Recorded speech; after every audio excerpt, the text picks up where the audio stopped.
بيحكي لي مستحيل تجيب لي عطر سعره تحت $50 وريحته رجالية فخمة جدا.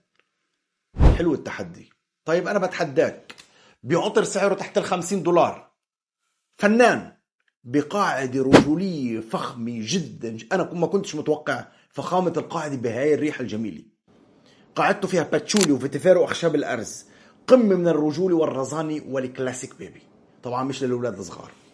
افتتاحيته بتجنن. طبعا افتتاحيته حمضيات وبرغموت وزائد يا سيد الرئيس نوتي بحرية جميلة جدا، لكن الحلو فيه انه بيتقلب معاك. الافتتاحية بعدين بروح للقلب، حرفيا هرم عطري صح فيه. جربوا وانت قرر وبعدين اشتري، لا تقرر بس تشم من اول رشة. انا اليوم سيد الرئيس جايب لك من شركة فخمة محترمة وجديدة على الساحة، اسمها ستريت اوريجينز بيبي.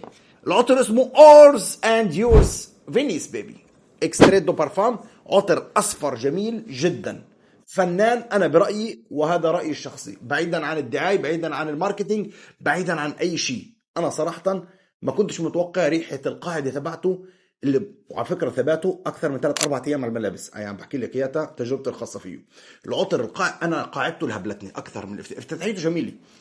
فتحيته فريش منعشه جميله بنكهه بحريه رائعه جدا، لكن بعدين بيتقلب معك، بيتشقلب دبل كيك، بيوصل للقاعده الرجاليه الفخمه الكلاسيك. يعني صيفي ربيعي فنان، قوه ثبات فوحان، زائد لليل بيمشي سفاح. اذا انت رايح مناسبه جميله، على مؤتمر، على حضور، على اجتماع، عطر بيبيض وجهك بيرفع راسك، زائد بسعر خفيف من شركه ستريت اوريجينز بيبي. دلع نفسك وابقى قابلني.